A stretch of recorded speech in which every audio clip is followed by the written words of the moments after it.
Treatments వల్ల ఏమైనా side effects ఉంటాయా? అదేంటి డెంటల్ ట్రీట్మెంట్ చేస్తే సైడ్ ఎఫెక్ట్స్ కూడా వస్తాయా అని చాలామంది అడుగుతుంటారు. కొంతమంది ఏంటంటే ఫర్ ఎగ్జాంపుల్ స్కేలింగ్ చేసిన తర్వాత సార్ నాకు అంతకుముందు బాగానే ఉంది సార్, కానీ ఎప్పుడైతే టీత్ క్లీనింగ్ చేశారో టీత్ క్లీనింగ్ చేసిన తర్వాత నాకు సెన్సిటివిటీ వచ్చింది, చల్లయి వేడి తినలేకపోతున్నాను, తాగలేకపోతున్నాను అంటుంటారు. సో నిజంగా డెంటల్ క్లినిక్ వల్ల మనకి సైడ్ ఎఫెక్ట్ అనేది ఉందా అనేది మనం ఈ వీడియోలో చూద్దాం. హాయ్, నా పేరు doctor Ravi. Welcome to my YouTube channel dentist Ravi.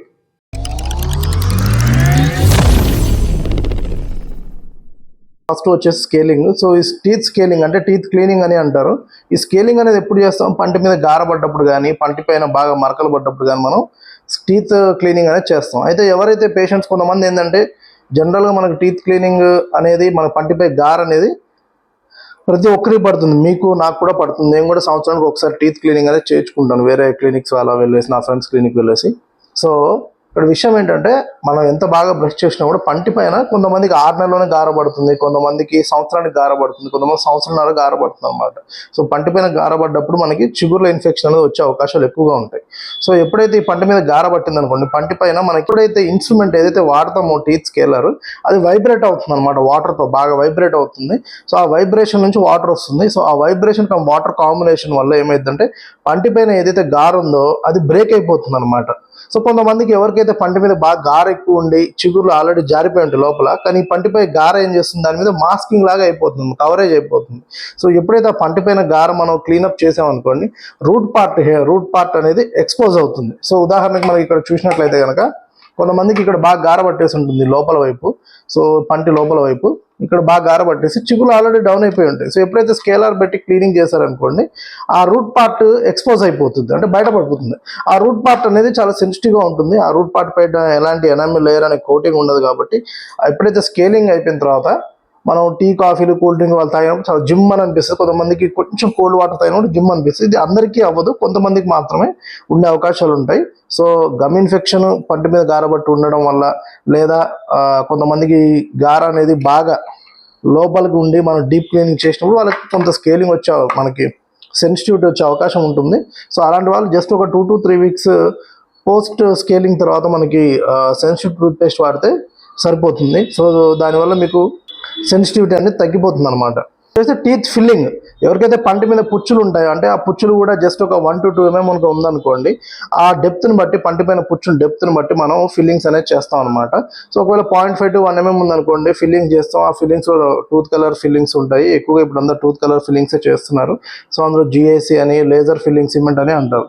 అయితే GAC పెట్టినప్పుడు కానీ, లేజర్ సిమెంట్ ఫిల్లింగ్ పెట్టినప్పుడు కానీ మనకి కొన్నిసార్లు సిమెంట్ ఫిల్లింగ్ పెట్టిన తర్వాత వాళ్ళు ఇంటికి వెళ్ళిన తర్వాత ఫుడ్ ఐటమ్ తీసుకున్నప్పుడు కొంత సెన్సిటివిటీ ఉండే అవకాశం ఉంటుంది. సో అలాంటప్పుడు మనకు డౌట్ అనిపిస్తే కనుక వాళ్ళకి మేము ఒక 1 week to 2 weeks ఎలాంటి హాట్ అండ్ కోల్డ్ ఫుడ్స్ తీసుకోవద్దని చెప్తాం. ఎందుకంటే కొన్నిసార్లు ఏమవుతుందంటే కాంపోజిట్ ఫిల్లింగ్ అంటారు, అంటే tooth colour filling, laser cement filling పెట్టినప్పుడు, ఉదాహరణకి ఇక్కడ పన్ను పుచ్చింది అనుకోండి, దీనిపైన మనం ఫిల్లింగ్ పెట్టినప్పుడు ఏమవుతుందంటే మనం ఏదైతే ఫుడ్ తీసుకుంటామో ఆ సిమెంట్కిను ఆ టీత్ జంక్షన్ మధ్యలో ఫుడ్ పోయి, వాటర్ అనుకోండి ఉదాహరణ, చల్లటి నీళ్ళు, ఆ సన్నటి మాలిక్యూల్స్ అనమాట, చిన్న చిన్న మాలిక్యూల్స్ లోపలికి పోయి మనకి సెన్సిటివిటీ వచ్చే అవకాశం ఉంటుంది. సో అయితే ఏంటంటే ఇక్కడ కొంతమంది వాళ్ళ bad experience in the sense, అంతకుముందు ఎప్పుడు స్కేలింగ్ చేయించుకోరు, కొన్ని సంవత్సరాలుగా ఆ స్కేలింగ్ చేయించుకున్నప్పుడు ఎట్లయితే వాళ్ళు సెన్సిటివిటీ ఫీలింగ్ ఎక్స్పీరియన్స్ అవుతారో, టీత్ ఫీలింగ్ చేయించుకున్నప్పుడు కూడా అబ్బా టీత్ ఫీలింగ్ అమ్మో అది కొంచెం సెన్సిటివిటీ ఉంటుందని చెప్తుంటారు.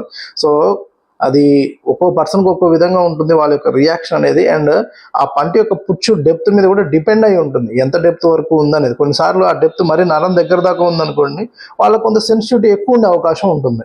అంతేగాని మనకి డెంటల్ ట్రీట్మెంట్ చేసినందువల్ల సెన్సిటివిటీ రావడం, డెంటల్ ఫిల్లింగ్ చేసినందువల్ల సెన్సిటివిటీ రావడం అనేది ఉండదన్నమాట. నెక్స్ట్ వచ్చేసి మనకి పన్ను బీక్తే కన్ను పోతుందా, లేదా లోకల్ అనెస్థీషియా ఇస్తాం అనమాట. సో కొంతమంది ఏమంటారంటే పన్ను బీక్తే కన్ను పోతుందా అని అంటుంటారు. సో ఈ పూర్వం రోజుల్లో ఏంటంటే మనకి 45-50 ఏజ్ దాటిన తర్వాత వాళ్ళు కొంత కేర్ తీసుకోకపోవడం వల్ల పళ్ళు ఊగేయి. సో ఎప్పుడైతే అదే టైంలో వాళ్ళకి శుక్లాలు రావడం, ఆఫ్టర్ 50 to 60 ఏజ్ మధ్య శుక్లాలు రావడం, సో ఈ రెండింటి యొక్క కాంబినేషన్ వల్ల ఆ పళ్ళు పీకించుకోవడం, కంటి చూపు కూడా తగ్గిపోవడం అనేది ఉండింది. కాబట్టి సో దీనికి అది రీజన్ లాగా దాన్ని ఒక ఫాల్స్ ఇన్ఫర్మేషన్ స్ప్రెడ్ చేస్తూ వచ్చారు. నిజానికి పన్ను పీకితే కన్ను అయితే ఏం పోదండి. సో నేను కూడా పన్ను పీకించుకున్నాను అప్పుడు ఒకసారి, నాకు ఎప్పుడో 2008లో ప్రాబ్లం వస్తే ఇట జ్ఞానదంతము. సో నాకేమైతే కన్ను ఏం పోలేదు. సో ఇది విషయం. సో పన్ను పీకితే కన్ను పోయే సమస్య ఏమి ఉండదు. ఎందుకంటే దాని నరం సప్లై వేరే ఉంటుంది, దీని యొక్క నరం సప్లై వేరే ఉంటుంది కాబట్టి దానికి దీనికి ఎలాంటి సంబంధం ఉండదు.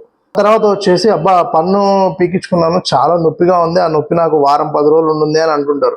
కొంతమంది ఏంటంటే పన్ను పుచ్చిపోయి ఉంటుంది. ఉదాహరణ జ్ఞానదంతం పుచ్చిపోయింది అనుకోండి.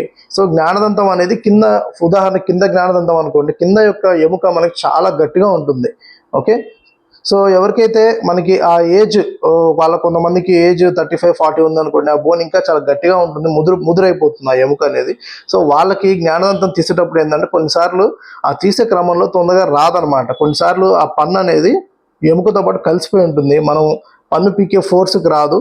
సో రానప్పుడు దాన్ని స్ప్లిట్ చేసి తీస్తాం అనమాట, ఆ పంటిని కట్ చేసి తీస్తాము. సో తీసినప్పుడు ఏమవుతుందంటే కొంత వాపు లాంటివి గురితే ఒక వారం 10 రోజులు, కొన్నిసార్లు 3-4 రోజులు వాపు కూడా ఉండే అవకాశం ఉంటుంది. సో ప్రతిసారి డెంటల్ ట్రీట్మెంట్ పన్ను తీర్చుకున్నప్పుడు లేదా జ్ఞానం తీర్చుకుంటూ ఆ విధంగా అవుతుంది అనేది అదొక ఎక్స్పీరియన్స్. కొంతమంది బ్యాడ్ ఎక్స్పీరియన్స్ అయిందనుకోండి, వాళ్ళకి అదే దాన్ని ప్రమోట్ చేస్తుంటారు అనమాట. ఏది పన్ను పీకే, అక్కడ పోయి పన్ను పీకించుకున్నా నాకు ఇంత వాపు వచ్చింది, తొందరగా తగ్గలేదని చెప్పి. ప్రతిసారి అలా జరగదండి. సో ఒక్కొక్క కేసుకి ఒక్కోలాగా ఉంటుంది. సో ఎవరో ఏదో బ్యాడ్ ఎక్స్పీరియన్స్ అయ్యారని ఎప్పటికీ డెంటల్ ట్రీట్మెంట్ ఆ విధంగా ఉంటుందని మీరు అనుకోకూడదు. కొన్నిసార్లు చాలా ఈజీగా వచ్చే అవకాశాలు కూడా ఉంటాయన్నమాట. సో అదొక థింగ్. నెక్స్ట్ వచ్చేసి రూట్ కెనాల్ ట్రీట్మెంట్ అనమాట. కొంతమంది రూట్ కెనాల్ ట్రీట్మెంట్ చేయించుకుంటారు, అబ్బా చాలా నొప్పిగా ఉంటుంది అనిపిస్తుందని కొంతమంది అంటుంటారు వాళ్ళ యొక్క బ్యాడ్ ఎక్స్పీరియన్స్ వల్ల. సో రూట్ కెనాల్ ట్రీట్మెంట్ కూడా అది ఎవరంటే మనకి ఎక్స్పీరియన్స్డ్ డెంటిస్ట్ కనుక చేస్తే మీకు మ్యాక్సిమం నొప్పి లేకుండానే ట్రీట్మెంట్ చేయడానికి తను ప్రయత్నిస్తారు. ఎందుకంటే కొన్నిసార్లు ఇన్ఫెక్షన్ ఎక్కువ ఉందనుకోండి, మనం ఎంత ఎనస్థీషియా ఇచ్చినా కూడా ఎంతో కొంత పెయిన్ అనేది కొంత తెలిసే ప్రభావం ఉంటుంది. సో రూట్ కెనాల్ ట్రీట్మెంట్ కూడా మనకి దానివల్ల కూడా ఎలాంటి సైడ్ ఎఫెక్ట్స్ అయితే పెద్దగా అయితే ఏమి ఉండవు. సో పెయిన్ అనేది మనకి తగ్గిపోతుంది ఎనస్థీషియా ఎఫెక్ట్ తగ్గిపోయిన తర్వాత. కొంతమందికి ఏంటంటే ఇన్ఫెక్షన్ ఎక్కువ ఉండడం వల్ల 2 to 3 సిట్టింగ్స్ ఉండే అవకాశాలు ఉంటాయి కాబట్టి వాళ్ళకి ఏంటంటే మనకి పెయిన్ అనేది చాలా గ్రాడ్యువల్గా తగ్గుతూ వస్తుంది. సో కొంతమంది ఏమనుకుంటారు, సింగిల్ సిట్టింగ్ అన్నప్పుడు అబ్బా రూట్ కెనాల్ ట్రీట్మెంట్ సింగిల్ సిట్టింగ్లో చేసేస్తారంట ఆ క్లినిక్లో అని అనుకుని వెళ్తారు. కానీ వాళ్ళకి ఇన్ఫెక్షన్ ఎక్కువ ఉంది అనుకోండి, కొన్నిసార్లు 2 to 3 సిట్టింగ్స్ పట్టొచ్చు అనమాట. సో ఆ పెయిన్ కూడా చాలా గ్రాడ్యువల్ తగ్గే అవకాశం ఉంటుంది. సో అందువల్ల మనకి రూట్ కెనాల్ ట్రీట్మెంట్ చేర్చుకున్న తర్వాత పెయిన్ అనేది తగ్గదు, చేర్చుకున్న కూడా పెయిన్ అనేది తగ్గలేదు, చేర్చుకున్న తర్వాత క్యాప్ పెట్టిన తర్వాత పెయిన్ అనేది ఇంకా వస్తుంది అనేది కొన్నిసార్లు మనం 2 వారాల నుంచి 4 వారాల సమయం ఇచ్చినా కూడా కొన్ని దానికి తగ్గే అవకాశాలు ఉంటాయన్నమాట. మనకి లోకల్ ఎనస్థీషియా కాంప్లికేషన్స్ అనమాట. ఏదైతే మనం మత్తు మందు ఇచ్చి చేస్తామో దానివల్ల కొంత సైడ్ ఎఫెక్ట్స్ కాంప్లికేషన్స్ అంటే వచ్చే అవకాశాలు ఉంటాయి. బట్ అది రేర్ అనమాట.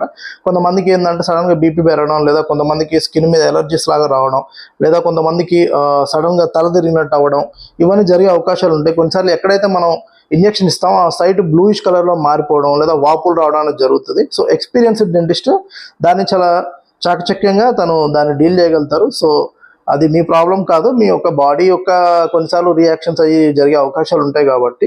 సో దాని సైడ్ ఎఫెక్ట్స్ అనమాట. అది కూడా ఏంటంటే రేర్, ప్రతిసారి రాదు. సో దానివల్ల మీరు భయపడాల్సిన అవసరం కూడా లేదనమాట.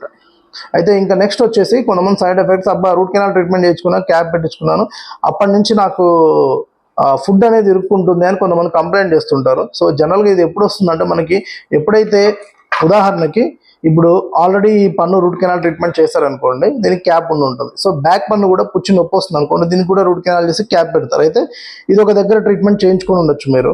సో ఇది ఒక దగ్గర ట్రీట్మెంట్ చేయించుకొని ఉండొచ్చు. సో ఈ 2 యొక్క క్యాప్స్ ఇది ఇండివిజువల్గా దీనికి ఒక క్యాప్ పెడతారు, రూట్ కెనాల్ చేసిన తర్వాత దీనికి కూడా ఒక క్యాప్ పెడతారు. సో ఎప్పుడైతే ఈ 2 క్యాప్లు పెట్టిన తర్వాత ఈ పళ్ళ మధ్యలో ఒకవేళ గ్యాప్ లాగా ఉందనుకోండి, ఆ 2 క్యాప్ల యొక్క డైమెన్షన్ వేరువేరుగా ఉంటుంది. సో ఇండివిజువల్ క్యాప్స్ అలా పెట్టినప్పుడు ఏమవుతుందంటే కొన్నిసార్లు మనం ఫుడ్ నమిలేటప్పుడు ఎప్పుడైతే ఇలా కొరుకుతుంటామో, సో నాన్ వెజ్ ఉదాహరణకు తిన్నప్పుడు ఏమవుతుంది, ఈ 2 మధ్య గ్యాప్స్ ఉన్నాయనుకోండి, ఓకే, అండ్ ఇక్కడ కూడా గ్యాప్ ఉందనుకోండి, మీరు ఎప్పుడైతే నాన్ వెజ్ ఫుడ్ తిన్నారో ఆ ఫుడ్ అనేది పైట్ ఇట్లా తోస్తుంది అనమాట లోపలికి. సో తోసినప్పుడు ఈ 2 పళ్ళ మధ్యలో ఇరుక్కుంటుంది. సో ఇరుక్కొని ఇంకా మీకు మెల్లగా ఏమవుతుందంటే ఇరుక్కున్నప్పుడు దాన్ని మనం టూత్ పిక్తో తీద్దామని ట్రై చేస్తారు.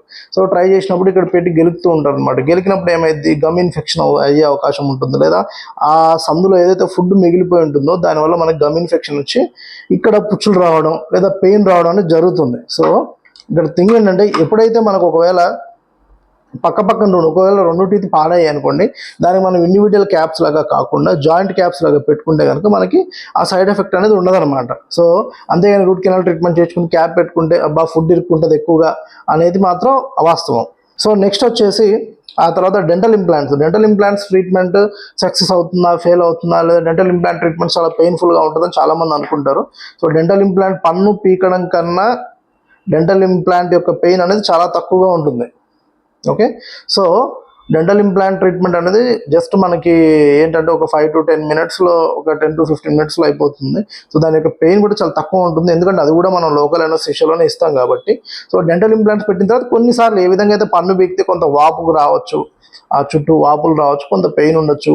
ఆ విధంగానే మనకి డెంటల్ ఇంప్లాంట్ పెట్టినప్పుడు కొన్నిసార్లు కొంత వాపులు ఉండొచ్చు, లేదా దాని చుట్టూ పెయిన్ ఉండొచ్చు, కానీ పర్మనెంట్ పెయిన్ అది మాత్రం ఉండదన్నమాట.